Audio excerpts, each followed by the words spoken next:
Hello Virgo, Sun, Moon, Rising, and Venus signs. Kamusta kayo? Sana ba'y nasa mabuti kayong kalagayan?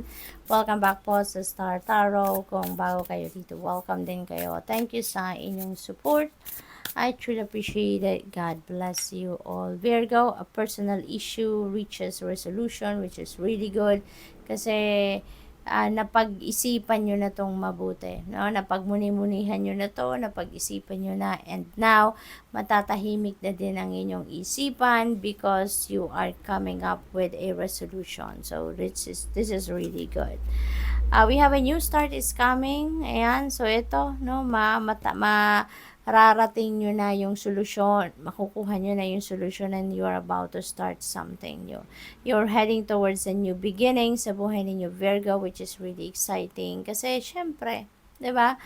May solusyon ng kung ano man ang issue ninyo sa personal ninyong buhay, and you are heading towards a fresh start, no? At hindi lang ito siguro sa isang parte ng buhay ninyo na pagbabagong ito. A new romantic cycle begins. Wow, may bagong love life si Virgo.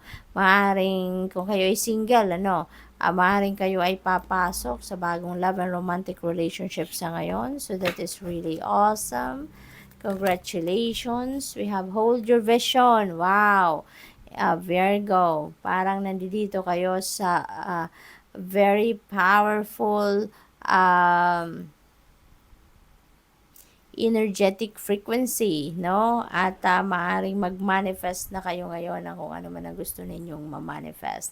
Hold your vision, kung ano man yung ine-envision ninyo for yourself na gusto ninyong marating, gusto ninyong ma-experience sa buhay ninyo, ano yung scenario na ine-envision ninyo, na gusto ninyong makamit sa buhay ninyo. Hold that, no? Hold that, kasi nasa manifestation energy kayo sa ngayon. So, make sure also that you are just thinking positive, okay?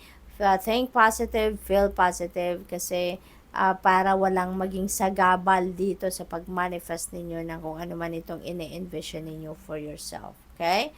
Kasi makakasagabal yan. That's going to sabotage your manifestation energy sa ngayon if you are going to think negatively. Kaya, wag ninyong i-entertain sa isip ninyo, no? Kung ano man ang mga negatibong energy na nandiyan dyan, let it go, release them, no? Stay away from that at embrace only positivity, okay?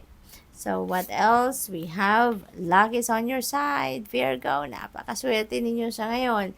Napakaswerte ninyo. So, make sure na i-keep ninyo yung positivity, positive energy lang, para nang sa gayon lahat ng magagandang bagay, pangyayari ang mag-unfold sa buhay ninyo sa ngayon. Okay? So, take advantage of these energies kasi maaring ito na yung breakthrough na hinihintay ninyo. Baka ito na yung swerte na hinihintay ninyo na makakapagpabago ng buhay ninyo. So, what else? We have the answers you need are coming. Ayan. So, siguro ang iba din sa inyo, maraming katanungan sa buhay, sa sarili ninyo, sa universe, maaaring yung daming question mark na nakatayo dyan sa isip ninyo. And, don't worry because the answers that you need are coming. Kaya magkakaroon na din kayo ng kalinawan sa inyong isipan. You'll be able to get that enlightenment and clarity of thought na kailangan ninyo sa ngayon para makapag-move forward na kayo sa buhay. Kasi maaring yan ay confirmation, no? Clear direction na hinihingi ninyo. Kaya makakatulong yung mga kasagutan na yan, ano? Na paparating. So, what else? We have angel number 555.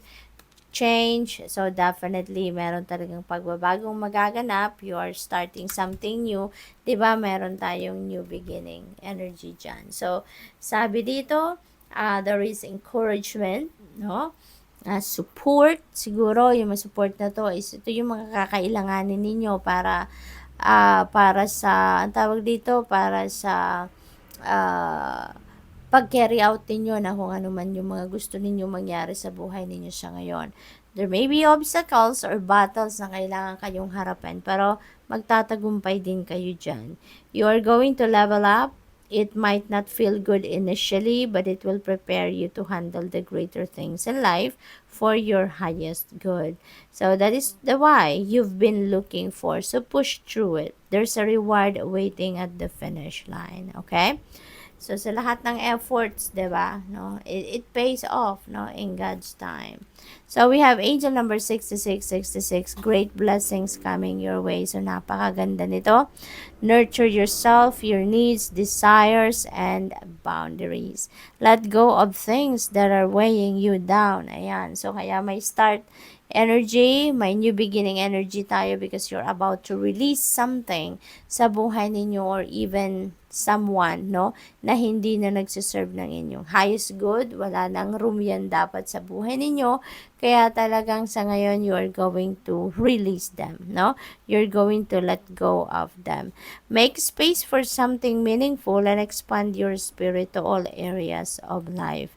May that big love, opportunity, or job needs to squeeze in somewhere. So definitely, you need to release something dito in order for you also to have room for these great blessings na paparating. So good luck. Thank you for watching. Love and light. Namaste.